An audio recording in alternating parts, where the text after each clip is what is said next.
ध्यान के मार्ग में आपको कुछ प्राप्त नहीं करना होता है, प्राप्त तो ऑलरेडी किया कराया है।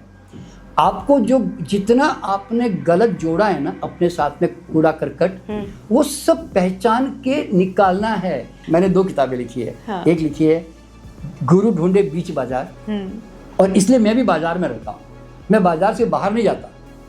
और दूसरा किताब लिखी है ध्यान बीच बाजार। ध्यान बीच बाजार, बाजार में रहना है, चारों तरफ ट्रैफिक है, पाँ पाँ पाँ आवाजें कर रही कारें, लेकिन आप अपने परम शांति की अवस्था में, प्रेम, शांति, आनंद, मोक्ष, आत्मज्ञान, इनको कभी पाने की कोशिश मत करना। इनके रास्ते में जो बाधाएं हैं ना, जिसके कारण ये नजर नहीं आ रहे हैं, इनको हटाने की कोशिश करना, तो फिर यही बच जाएगा। कोई बोले साहब शांति कैसे मिलेगी, मैं कहूँगा अशांत होना बंद कर दे भैया, शांति ही बचेगी। लोग तुम्हें फूल माला पहनाएंगे, तुम्हें पाँव पकड़ेंगे, तुम्हारी तारीफें करेंगे, और मतलब तुम्हें आसमान पे चढ़ा देंगे। तो ध्यान रखना, जो आदमी जितना चढ़ाता है ना, उतना हमारे गिरने की संभावना बढ़ जाती है। नमस्कार। आत्मज्ञान, सेल्फ रियलाइजेशन, ये आजकल कुछ ऐसे शब्द हैं जिनको जितनी भी ये युवा पीढ़ी है ना, बहुत रिलीजियसली फॉलो कर रही है। और हम क्या करते हैं, जो हमारे आगे बहुत ज्ञानी व्यक्तित्व होते हैं, हम उनको देखते हैं, उनको फॉलो करने की कोशिश करते हैं, और हमें ऐसा लगता है कि आज के इस दौर में हमें बहुत आवश्यकता है सेल्फ रियलाइजेशन की, आत्मज्ञान की। अब आत्मज्ञान और आध्यात्म क्या है, इस पर बहुत सारी चर्चाएं होती रहती हैं। आज मेरी ये कोशिश है कि आपको मैं ये समझाऊं या उस व्यक्ति से मिलवाऊं जो आत्मज्ञान, आध्यात्म, साधना, इसके विषय में जो हमारे मन में ब्लॉकेजेस हैं उनको दूर कर सके। हमारे साथ हैं डॉक्टर NK शर्मा जी, जो कि एक बहुत ही प्रख्यात PLR एक्सपर्ट हैं, यानी पास्ट लाइफ रिग्रेशनिस्ट हैं, और साथ ही साथ रेकी हीलिंग फाउंडेशन के फाउंडर हैं। सर नमस्ते। मेरी राम राम। राम राम, सबको राम राम। सर, आपको मैंने कई बार कहते हुए सुना है कि साधनाओं में मत फंसो, ये साधनाएं जो है तुम्हें कहीं नहीं पहुंचाएंगी। लेकिन क्या करें सर, ये जो दौर चल रहा है जहां इतना क्योस है, हम सब इतने घबराए हुए हैं कि हमें ऐसा लगता है कि सुकून, शांति, ये सब हमें तभी प्राप्त होगी जब हम किसी साधना को फॉलो करेंगे, आध्यात्म के किसी पद्धति को फॉलो करेंगे। आपका क्या कहना है? नहीं, देखिए योगिता जी, जैसे हम एक बच्चे को MA PhD करने के लिए हम उसको स्कूल में डालते हैं ना, नर्सरी क्लासेस में डालते हैं, बहुत सारे उनको खेलने के सामान भी देते हैं और किताबें भी देते हैं। तो एक प्रकार से साधना जो है ना, ये जो बिल्कुल एकदम जीवन में नए नए जो भी उतर रहे हैं, जिनको मतलब कुछ फिजिकल अचीवमेंट्स करने हैं, कुछ मेंटल अचीवमेंट करने हैं, कुछ इमोशनल अचीवमेंट करने हैं, या कोई साइकिक पावर जो बोलते हैं, सूक्ष्म शक्तियाँ, कोई सिद्धियाँ प्राप्त करनी है, कोई तो इस तरह की चीज़ें अगर किसी को करना है, तो ये साधनाओं के बिना तो प्राप्त होगा ही नहीं। क्योंकि जैसे अगर किसी आदमी को साइकिल सिद्ध होना है, तो साइकिल तो उसको चलानी ही पड़ेगी, साधना तो करनी पड़ेगी रोज, तभी वो साइकिल चला पाएगा। तो साधना, यहाँ पर मेरा साधना का जो अर्थ है वो ये है कि अगर आप आत्मज्ञान की प्यास रखते हो, आत्मज्ञान के मार्ग पे जाना चाहते हो, तो फिर साधना आपके जीवन की अंत में जाकर, बाद में जाकर आपके सबसे बड़ी बाधा बन जाएगी। लेकिन सर, साधना से ही तो आत्मज्ञान तक पहुंचा जाएगा? नहीं नहीं, देखिए क्या होता है, एक्चुअल में शुरुआत करने के लिए हम जरूर जैसे बोलते हैं ना कि हम इतने बेचैन, इतने बिखरे हुए हैं, तो हमें कुछ तो मेथड चाहिए कि जिसे हमें, जैसे योगा करना है, कि त्राटक करना है, कि कोई मंत्र जाप करना है, तो कोई ना कोई हमें मतलब बांधने के लिए, बोलते हैं ना, एक जगह स्थिर करने के लिए, क्योंकि हम अस्थिर हैं, बिल्कुल बोलते हैं बिखरे हुए हैं। तो उसके लिए फिर ये सब स्टार्टर्स हैं, यूँ समझो। तो स्टार्टर में जो है हमें इन सब चीज़ों की जरूरत पड़ती है, और करना, और इसका उपयोग करना भी चाहिए, क्योंकि ये करूँगा तो फिर मैं थोड़ा रुककर अपने साथ जुड़ पाऊँगा, है ना। तो इसलिए साधना की जरूरत पड़ती है। लेकिन अगर बाद में साधना जो है सीढ़ी की तरह है, कि आपने सीढ़ियाँ इस्तेमाल की फिर छोड़ दी आपने, क्योंकि अगर साधना आपके साथ जुड़ी रही, तो देखिए सबसे पहली बात तो क्या है, साधना का मतलब क्या है कि आप कोई एक चीज जो कहीं बाहर है, आप उसी को ही साधते हो ना, भीतर को तो साधना ही नहीं पड़ता ना। लेकिन सर जब हम साधना में बैठते हैं, एकाग्रचित होते हैं, अपने हम थर्ड आई को एक्टिवेट करने की कोशिश करते हैं, हमें ऐसा लगता है कि हम अंदर जा रहे हैं। हाँ। थोड़ी सी दिक्कत होती है लेकिन उसमें अंदर जा नहीं पा रहे होते हम। नहीं, देखिए क्या होता है हाँ। कि हम जनरली लोग क्या समझते हैं कि जब हम आंखें बंद करके अपने भीतर जाकर थर्ड आई को देखते हैं, कोई ज्योति को देखते हैं, कोई ऐसे कई तरह के उनको विजन्स आती है, अपने ईश्वर के दर्शन कर रहे होते हैं, है ना, या कुछ देर के लिए गायब हो जाते हैं कुछ घंटों तक, वो बोले कि मज़ा आ गया जी, पता नहीं कहाँ था। तो ये सब चीज़ें एंटरटेनमेंट है, हाँ, स्पिरिचुअल एंटरटेनमेंट है। अरे हाँ, ये इससे कहीं पहुँचते नहीं है, हम रहते वहीं के वहीं हैं। ये तो कुछ देर का मज़ा है, स्विमिंग पूल में गए, आधा घंटा खूब स्विमिंग किए, बड़ा मज़ा आया, हाँ। वापस बाहर आए, हम फिर वापस वहीं के वहीं, सेम, हम we are the same person again. और आत्मज्ञान का मतलब है कि आप जीवन का परम सत्य रिकॉग्नाइज कर गए, मैं कौन हूँ आप वास्तव में जान गए, समझे ना। तो फिर उसको जानने के लिए साधनाएं बाधा बन जाती है, मैं यूँ कहता हूँ।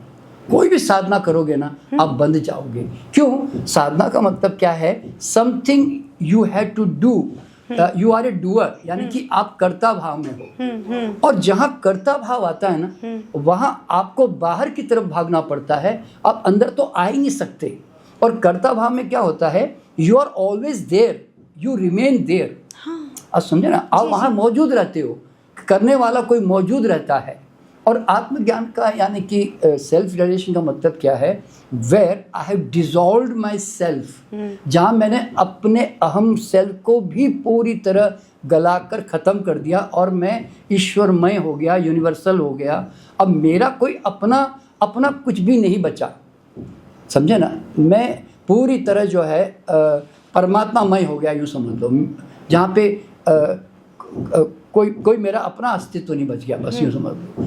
तो इस तरह से तो आप यूँ समझ लें कि साधना हमेशा एक्सट्रोवर्ट होती है, वो हमेशा बाहर लेके जाती है, अब समझे ना। और साधना का मतलब है समथिंग डिस्टेंट, कहीं दूर कुछ प्राप्त करना है, कहीं जाना है, कुछ प्राप्त करना है। तो फिर मैं प्राप्त करने के लिए स्केल भी लेके बैठा रहूँगा, कितने हद तक पहुँच गया, कितने हद तक बाकी रह गया, तो वो तुम्हारे पास स्केल भी तो रहेगी ना।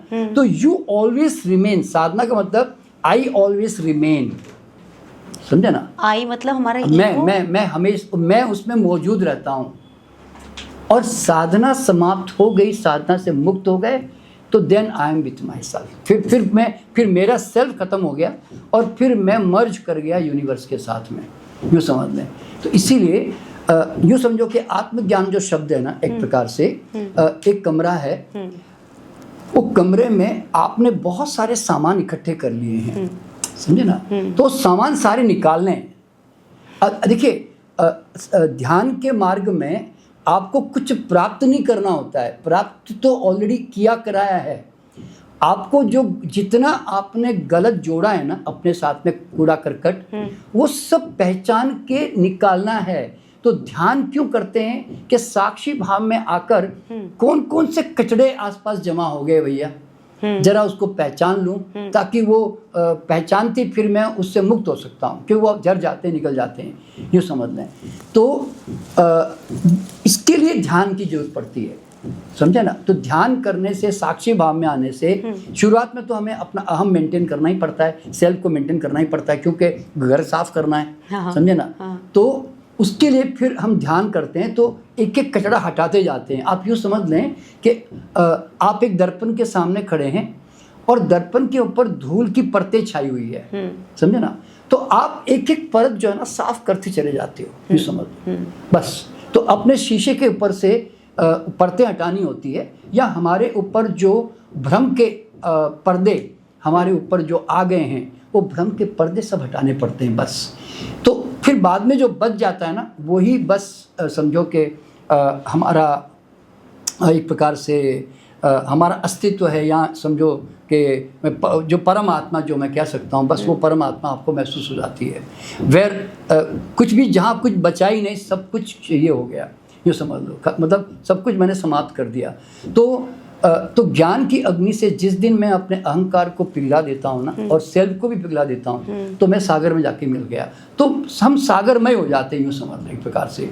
तो इसीलिए हम जितनी भी साधनाएं करते हैं ना, वो आपके लिए हमेशा जीवन में बाधाएं ही पैदा करेगी, आपको कभी भीतर जाने नहीं देगी आपको, ये समझ लें। सर मैं मतलब क्रिया योग, राज योग, ये कुछ ऐसे योग साधनाएं हैं, इनकी बहुत बड़ी बड़ी ऑर्गेनाइजेशंस हैं जो कि योग सिखाती हैं। हाँ और कहती हैं ईश्वर से एकाकार करने का एकमात्र तरीका है। हाँ। मतलब दोनों अपना अपना बताते हाँ हैं। जी। तो आपका कहने का मतलब ये है कि अगर मैं किसी ऐसी ऑर्गेनाइजेशन को ज्वाइन करके मैं सीखती हूँ, तो उससे मेरा अंदर के अंदर कोई बदलाव नहीं आने वाला है, सिर्फ मुझे ये पता होगा कि मैं साक्षी भाव में बैठ जाऊं और थोड़ा सा मेडिटेट कर सकूं, बस। देखिए क्या होता है, आप क्यों आत्मज्ञान को प्राप्त करना चाहते हो?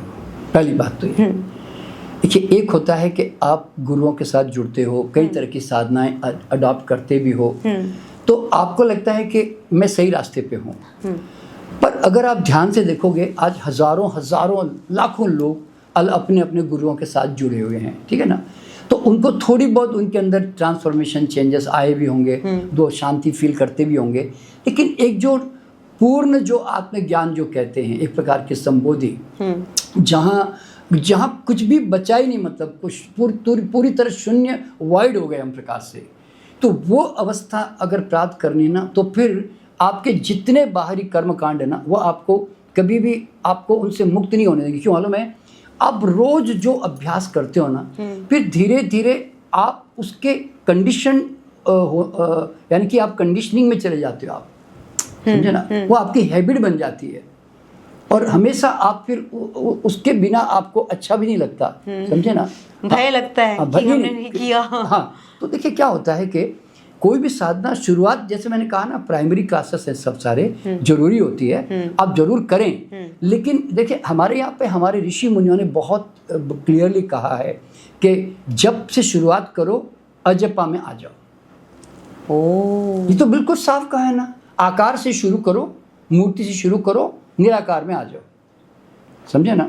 ध्वनि से शुरू करो, मंत्र से शुरू करो, निर्ध्वनि में आ जाओ। तो मतलब हमारे तो सब कुछ बड़ा क्लियरली बताया हुआ है कि शुरुआत करने के लिए हम इनका इस्तेमाल तो करेंगे, लेकिन बाद में उनको छोड़ना पड़ता है। अब देखिए, आपने शायद सुना है कि नहीं कि भगवान बुद्ध 6 साल तक सारी साधनाएं कर ली, सारी जितनी करनी थी, जितनी अवेलेबल थी, लेकिन अल्टीमेटली कुछ भी हासिल नहीं हुआ, और शरीर जो है क्षीण हो गया। फिर उन्होंने एक दिन तंग आकर, है ना, उन्होंने एक पेड़ के नीचे बैठकर सब छोड़ दिया ना, अगले दिन ही आत्मज्ञान हो गया। तो इसका मतलब क्या मालूम है कि छोड़ो तो भाई, एक्चुअली पकड़ने से तो भाग जाता है, वो चीज़ें चली जाती है पकड़ने से, छोड़ो तो फिर सब आ जाता है ऑटोमेटिकली यूनिवर्स से। तो देखिए, मैं भी शुरुआत में जब इस फील्ड में आया ना, तो मुझे भी क्या लगा, ये क्रिया करो, ये क्रिया करो, वो क्रिया करो, तो हर वक्त है ना मैं एक्सट्रोवर्ट ही बना रहता था। और मैंने फिर ये देखा कि हम ये कर क्यों रहे भाई, तो पता चला कि भाई परम आनंद में जिए जी। तो फिर आनंद में क्यों नहीं जी रहे भैया? अरे भैया, दुखी होने के और तनाव लेने के रास्ते बहुत अडॉप्ट कर लेने यार मैंने। तो मैंने कहा पहचानो फिर वो दुख और तनाव कहाँ से पैदा कर रहे हो। तो मैंने जब उसको पहचाना तो पता चला कि पेट्रोल की टंकियाँ बहुत सारी मैंने निर्मित कर ली है अंदर, इसलिए बाहर की चिंगारियाँ आती है, घर में आग लगाती है। तो मैंने कहा कमबख्त, इन पेट्रोल की टंकियों को निकालना पड़ेगा यार। तो उसके लिए क्या करना पड़ेगा? तो अगर तू बाहर उलझा रह गया कर्म कांडों में, तब तो तू अंदर जा ही नहीं पाएगा, पहचान ही नहीं पाएगा कि तू दुखी कैसे हो रहा है। हाँ। तू तो सारे दिन उलझा हुआ है कर्म कांडों में, यानी कि रिचुअल्स में, साधनाओं में। तो मैंने कहा आंखें बंद कर, चुप बैठ, साइलेंस हो जा। देखिए साधना का जो आत्मज्ञान के रास्ते में आपको टोटल साइलेंस की तरफ जाना पड़ता है। जो कर रहे हो उससे मुक्त होना पड़ता है, कर्ता भाव से मुक्त होना पड़ता है, अकर्ता होना पड़ता है। तब जाकर वो आपका साक्षी भाव और आपका जो आत्मज्ञान का जो रास्ता है, तब वो सामने आने लगता है, नहीं तो नहीं आता ऐसे फिर। तो इसीलिए तो मैंने भी इसी तरह से पहचानने की कोशिश की, और फिर जितने दुख के कारण है, जितने तनाव के कारण है, वो सारे पहचान के धीरे धीरे अपने आप झड़ते चले गए। जैसे देखिए, पहचानते गए तो गिरते चले गए, यूँ समझ ले। निकालने का प्रयास नहीं करना पड़ा। पहली बात तो आप जब पहचान लेते हो ना, यार अरे यार ये से अपेक्षा कर रहा हूँ इसलिए दुखी हो रहा हूँ यार, सारा छोड़ो इसको, समझे ना भाई, इसे अहंकार कर रहा हूँ दुखी हो रहा हूँ, और छोड़ो यार इसको भी। अरे यार किसी को एक्सेप्ट नहीं कर रहा हूँ दुखी हो रहा हूँ, अरे छोड़ो यार इसको भी। तो मतलब हर चीज़ को पहचानते गए तो वो ज़बरदस्ती अपने आप उनको छोड़ना ही पड़ा अपने आप। तो अब तो उसके बाद में कुछ बचा ही नहीं, सब कुछ साइलेंस, सब कुछ शून्य, यानी कि कुछ भी नहीं बचा समझ लो। अब मतलब ना कुछ सोचने को है, ना कुछ भी पाने को है, ना कहीं जाने को है, ना कोई इच्छा है, ना कुछ भी। जब शर्मा ही नहीं बचा, क्योंकि प्रॉब्लम तो शर्मा को होती है ना, तो शर्मा ही नहीं बचा तो अब वो परमात्मा ही बचा, और कौन बचा। तो सर आप ये जितने आध्यात्मिक गुरु हैं, जो संत हैं, जो प्रवचन देते हैं, आप इन्हें फिर गलत मानते हैं? नहीं, देखिए क्या होता है, आज एक 4th क्लास में बच्चा पढ़ रहा है, कोई 8वीं क्लास में, कोई 10वीं क्लास में, कोई 12वीं क्लास में, कोई BA MA कर रहा है, तो उसको गलत थोड़ी बोलोगे आप। इस तरह भाई, मतलब ये पूर्णता तक नहीं पहुंचे। जो आदमी देखिए जो एवरेस्ट पे पहुंच गया वो एवरेस्ट की बात करेगा, और जो आदमी अभी छोटी छोटी पहाड़ियों में है, या BA अभी वो 10th 12th 11th वो सब कर रहा है बेचारा, तो फिर वो उस तरह से बात करेगा ना, और वो गलत थोड़ी है। वो देखिए जो गुरु जिस स्तर पे होता है ना, वो वहीं से बात करेगा। एवरेस्ट पे गया हुआ आज बुद्ध और महावीर, ओशो, ये सब जो ऐसे जो आत्माएं हैं, नानक जी, सब चले गए एवरेस्ट पे। अब वो वहां से बातें कर रहे हैं, तो उनकी बात को समझने के लिए हमारा स्तर नहीं होता, ये प्रॉब्लम होती है। कई बार समझ नहीं आता, कई बार क्या इलॉजिकल। अभी हो सकता है कि मैं भी जो बातें कर रहा हूँ, वो हो सकता है कई लोगों को समझ में नहीं आवे कि यार ये क्या बातें कर रहे हैं। हम तो साधना के चक्कर में, हम तो गुरुओं को ढूंढ रहे थे, हम तो गुरुओं के पीछे जाने का प्लान कर रहे थे, और ये तो बोलते साधना ही मत करो। नहीं, याद रखना, जैसे कहते हैं ना, प्राइमरी स्कूल जाना ज़रूरी है, और आई भी सीखनी ज़रूरी है, तभी आगे। जब तुम थोड़े से लैंग्वेज आ जाए तुम्हें थोड़ी, तो उसके बाद में छोड़ना भी जरूरी है। यानी कि अध्यात्म का रास्ता कैसा मालूम है, शुरुआत में पकड़ना जरूरी है, बाद में उसको छोड़ना भी जरूरी है। माय गॉड सर, यहाँ पे थोड़ा सा दिक्कत आ जाएगी। मैं 20 सालों से कोई मेरे गुरु हैं उनको फॉलो कर रही हूँ। मेडिटेशन करते करते मुझे प्रैक्टिस हो गई है, और मुझे उसमें मज़ा, आनंद आने लग गया, क्योंकि जैसे आपने बताया कि कई बार कुछ चीज़ें हाथ लग जाती हैं मेडिटेशन करते करते, वो आगे निर्वाण की तरफ लेके जा रही है, नहीं लेके जा रही है। मुझे आत्मज्ञान हो रहा है, मेरे अंदर बहुत अहंकार भरा हुआ है, दंभ से भरी हुई हूँ, क्योंकि मेरे पास ये ज्ञान है, तो मेरे पास कुछ शक्तियाँ आ गई हैं। तो अब मैं क्या मानूँ, इसको छोड़ के शून्य पहुँच जाऊँ, शून्य हो जाऊँ, तो जीरो पे खड़ी हो जाऊँगी वापस आके? नहीं, देखिए क्या होता है, ऐसा नहीं है। देखिए मूल बात क्या मालूम है, आप अगर कोई चीज़ करके आपको लगता है कि मैं हर पल वर्तमान में जी पा रही हूँ, मैं परम आनंद में जी पा रही हूँ, अब मेरे जीवन में कोई प्रतिक्रिया नहीं है, कोई अटैचमेंट नहीं है, कोई महत्वाकांक्षाएं नहीं है। आपने प्रतिक्रिया का भी नाम प्रतिक्रिया लिया। मतलब रिएक्शंस। प्रतिक्रिया का मतलब है कि I am not reacting now to anything. कुछ भी प्रतिक्रिया करने को बचा नहीं मेरे पास। कुछ जब मैं हूँ नहीं तो प्रतिक्रिया कौन करे, है ना।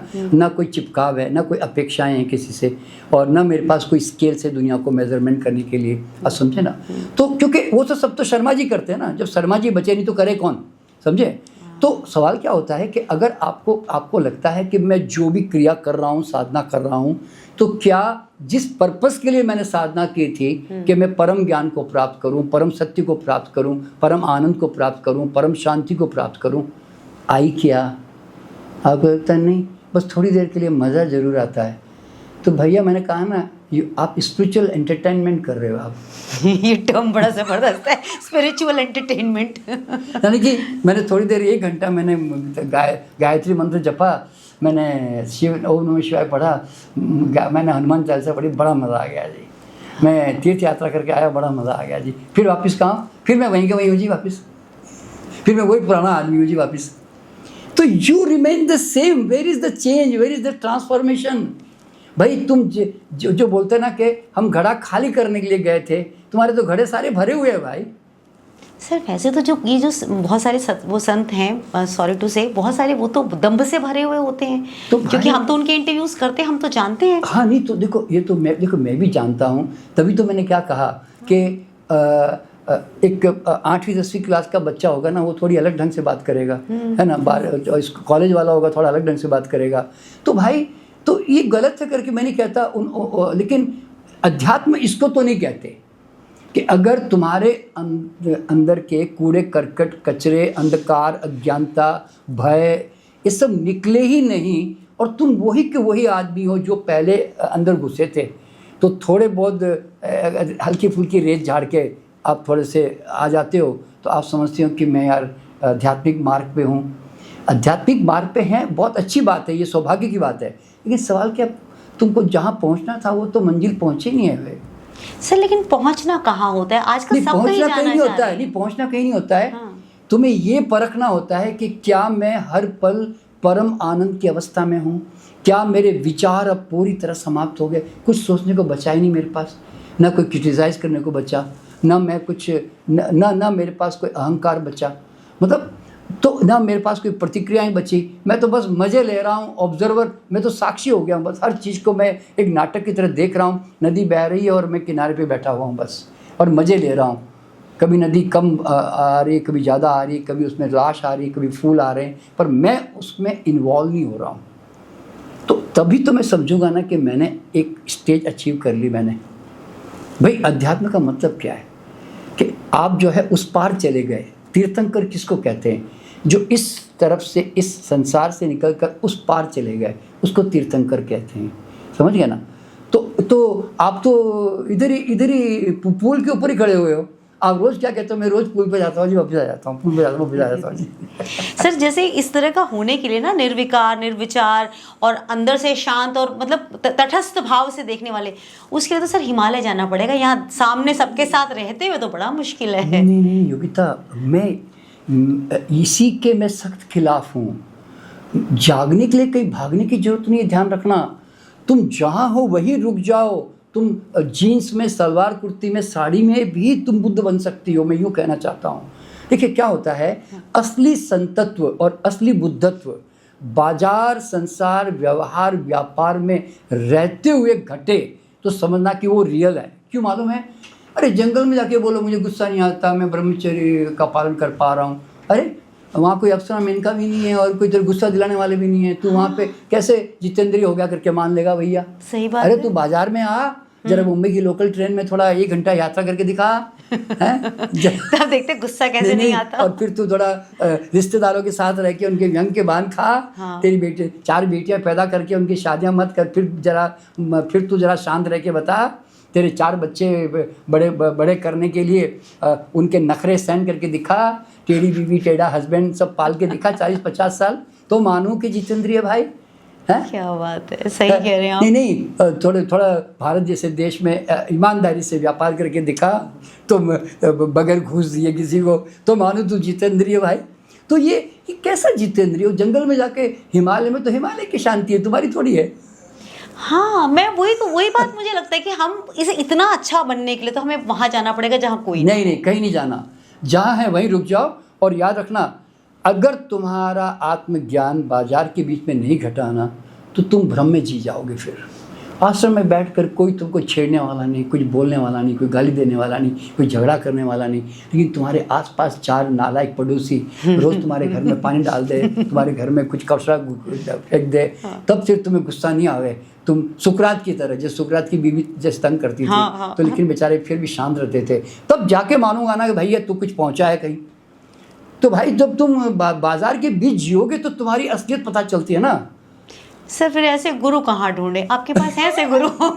देखिए मैंने 2 किताबें लिखी है। हाँ। एक लिखी है गुरु ढूंढे बीच बाजार, और इसलिए मैं भी बाजार में रहता हूँ, मैं बाजार से बाहर नहीं जाता। और दूसरा किताब लिखी है ध्यान बीच बाजार। ध्यान बीच बाजार, बाजार में रहना है, चारों तरफ ट्रैफिक है, पाँ पाँ पाँ आवाज़ें कर रही कारें, लेकिन आप अपने परम शांति की अवस्था में हो, तब मानूंगा कि तुम यार बुद्ध हो गए। अच्छा सर, शांति, परम शांति बोलते ही आंखें बंद हो जाती हैं। तो मुझे लगता है खुली आंखों से तो ये मुमकिन नहीं है कि शांति और परम शांति का अनुभव किया जा सके। हाँ नहीं, देखो क्या होता है। हाँ। एक बात कभी ध्यान रखना, शांति, आनंद, प्रेम और आत्मज्ञान और मोक्ष, इनको कभी प्राप्त करने की कोशिश मत करना। मैंने क्या बोला? प्रेम, हाँ, शांति, आनंद, मोक्ष, आत्मज्ञान, इनको कभी पाने की कोशिश मत करना। इनके रास्ते में जो बाधाएं हैं ना, जिसके कारण ये नजर नहीं आ रहे हैं, इनको हटाने की कोशिश करना, तो फिर यही बच जाएगा। कोई बोले साहब शांति कैसे मिलेगी? मैं कहूँगा अशांत होना बंद कर दे भैया, शांति ही बचेगी। ब्यूटीफुल। तो you don't have to achieve anything, always remember भाई आनंद तो तुम्हारा स्वभाव है भाई। तुम्हारे साथ दुख तनाव के कारण जुड़ गए इसलिए तुम दुखी होते हो। क्या बात है सर, आपने कभी गुरु ढूंढा अपने लिए जब आप यंग थे? नहीं देखिए, गुरु डेफिनेटली क्या बोलते हैं कि हम हर गुरु को सुनते भी हैं। हाँ। पर हम देखते हैं कि वो कौन से स्तर से बात कर रहा है तो पकड़ लेते हैं। अगर नहीं स्तर ठीक नहीं लगा तो थोड़ा आगे बढ़ जाते हैं। मतलब यू कैन चेंज योर गुरु, है ना? चेंज करने देखिए ना, नेचुरल बात है। क्योंकि आपकी फ्रीक्वेंसी मैच करनी चाहिए ना उनके साथ। हाँ। देखिए अब ये लकीली समझो कि बचपन से शुरुआत में है ना, मेरी फ्रीक्वेंसी जो मैच करती थी ना वो भगवान बुद्ध के उपदेशों के साथ, महावीर भगवान के उपदेश के साथ, ओशो के साथ, समझे ना, जय कृष्णमूर्ति है, पतंजलि है, मतलब इस तरह के जो गुरु हुए हैं जो थोड़े हायर लेवल में हैं थोड़े से, पर उनके साथ मेरी फ्रीक्वेंसी मैच हुई। बाकी हजारों गुरु तो ऐसे बहुत मिले पर जम नहीं पाया मैं उनके, शायद मुझे लगता है मैं उनके स्तर का नहीं हूँ। अरे सर, लेकिन आप जहाँ पर हैं आपके खुद भी बहुत सारे डिसाइपल्स हैं, बहुत सारे लोग आपको गुरु की पदवी पर ही रखते हैं, आपको फॉलो करते हैं। तो आपको हर एक के साथ ट्रीट करने में, क्योंकि कई बार क्या होता है सर, जब हमारे पास एक ऑर्गेनाइजेशन होती है, बहुत सारे लोग होते हैं, समय समय पर क्रोध आ ही जाता है और अहंकार ऐसी चुपके से आने वाली चीज़ है जो कभी दरवाज़ा खटखटाती नहीं हो, कब अंदर होती है हमें पता नहीं चलता। देखो क्या होता है कि लोग तुम्हें फूल माला पहनाएंगे, तुम्हें पाँव पकड़ेंगे, तुम्हारी तारीफ़ें करेंगे और मतलब तुम्हें आसमान पे चढ़ा देंगे। तो ध्यान रखना, जो आदमी जितना चढ़ाता है ना उतना हमारे गिरने की संभावना बढ़ जाती है। तो मैं यूँ कहता हूँ कि भाई वो कितना भी चढ़ाए, वो ऐसे धक्का मार मार के ऊपर चढ़ा दे, तुम चढ़ना मत, तुम तो ज़मीन पे ही रहना। हाँ। समझे ना? तो देखो मैं भी है ना, अब गुरुजी लोग कहते हैं, हाँ। तो मैं गुरुजी की तरह एक्टिंग करने आ जाता हूँ बाजार में, मार्केट में, और गुरुजी की तरह एक्टिंग करके वापस चला भी जाता हूँ। लेकिन कैसे सर? एक्टिंग मतलब अब गुरु बोला है तो गुरुजी की तरह ऐसे बैठूंगा ना, गुरुजी की तरह बातें करूंगा, लेकिन जैसे ही चला जाऊंगा मैं फिर अपने बचपन में आ जाऊंगा, फिर मैं बच्चा हो जाऊंगा वापस अपने।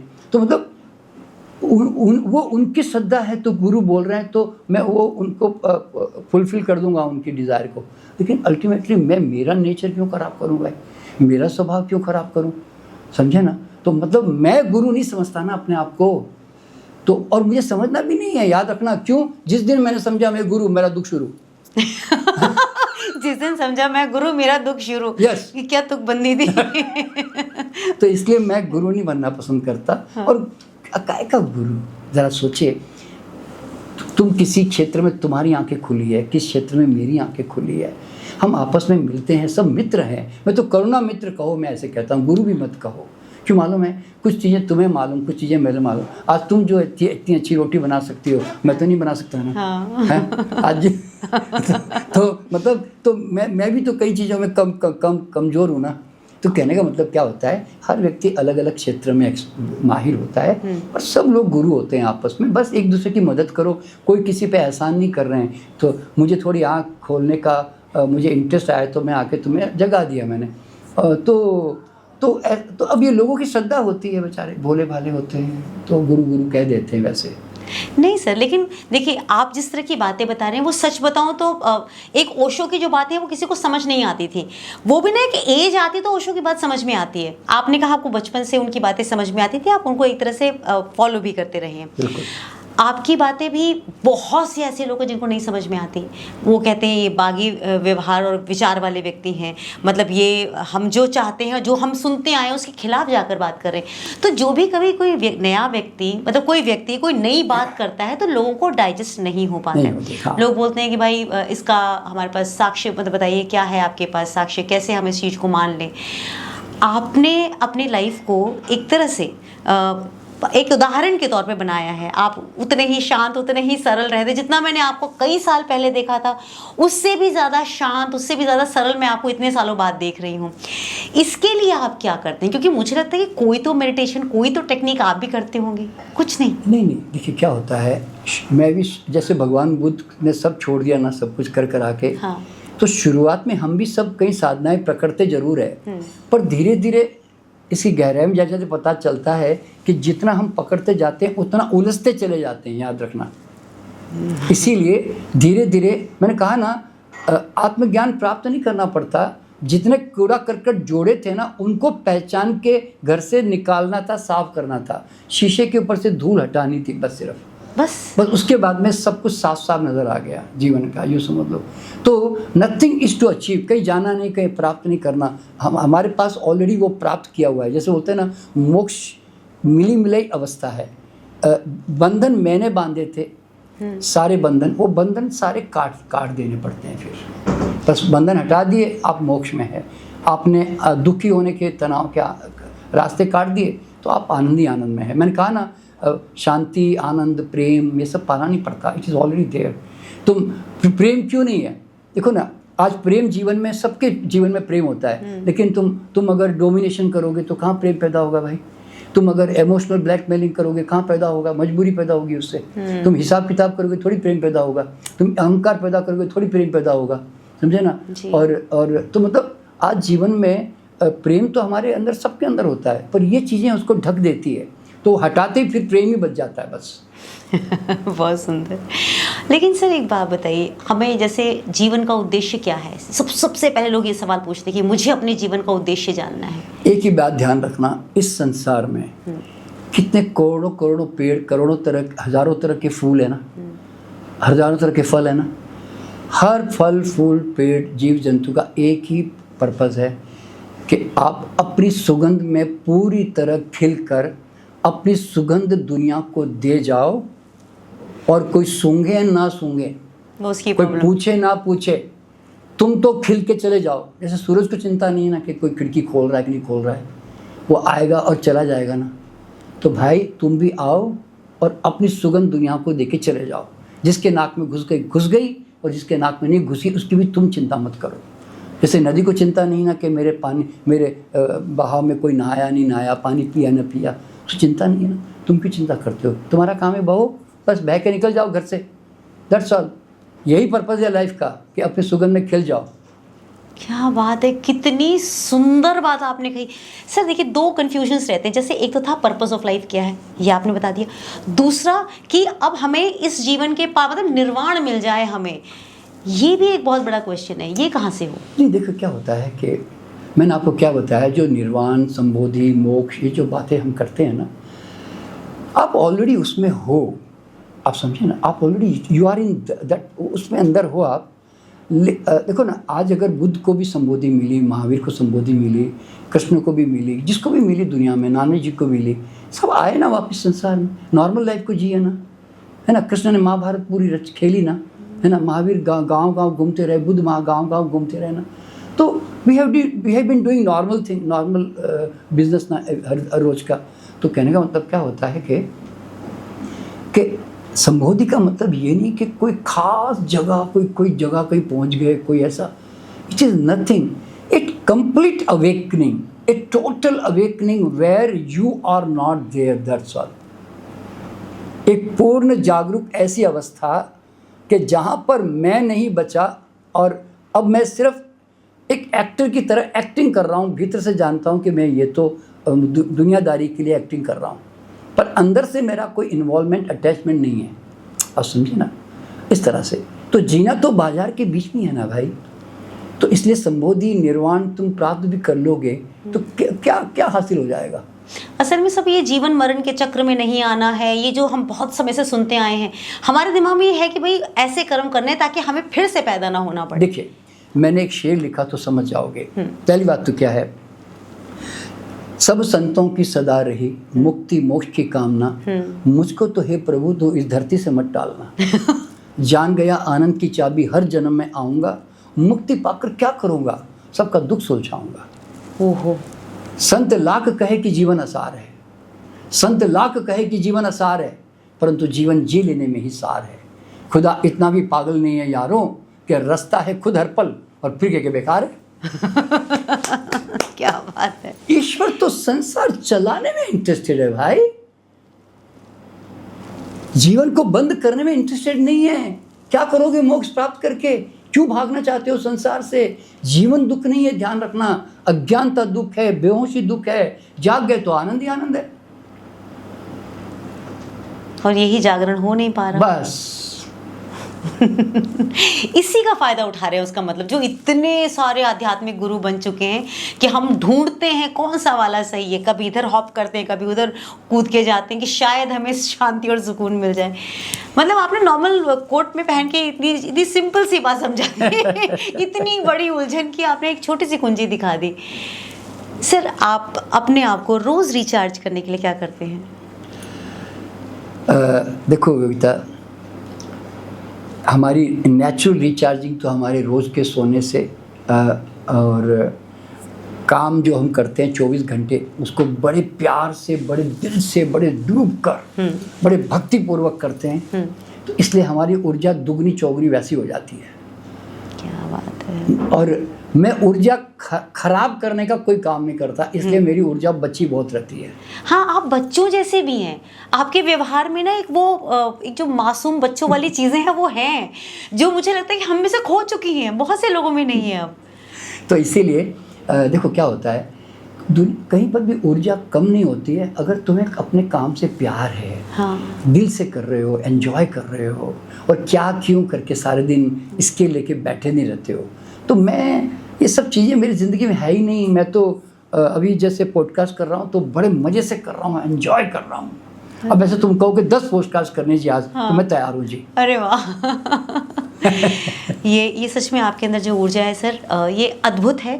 मैं आपसे बस ये चाहूँगी कि आप ना एक बार जितने हमारे दर्शक हैं उनको ये ज़रूर बताइए कि जो आपने अभी तक मुझे बताया उसका एक समेटा हुआ अगर अगर पोटली देनी हो किसी को, तो क्या पोटली होनी चाहिए जो कि आध्यात्म के रास्ते पे जो चलना चाहता है वो प्राप्त कर सके? नहीं देखो, अभी फ़िलहाल जो है आदमी इतनी ही शुरुआत करें कि आप सुबह से उठकर शाम तक जब सोते हो ना, तो उठो तो श्वास को देखते हुए, शरीर को देखते हुए, जागते हुए उठो, बेहोशी में मत उठो।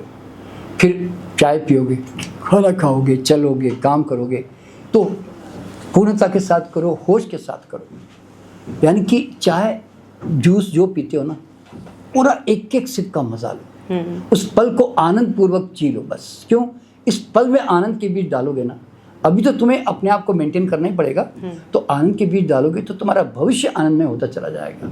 और जितना आनंद क्या है, रोशनी जितनी बढ़ती जाएगी ना, अंधकार तुम्हारे अपने आप कम होते चले जाएंगे। तो मेरा मानना क्या मालूम है, आप जीवन के बड़े स्वाद को पकड़ लो, छोटे स्वाद अपने आप छूट जाएंगे।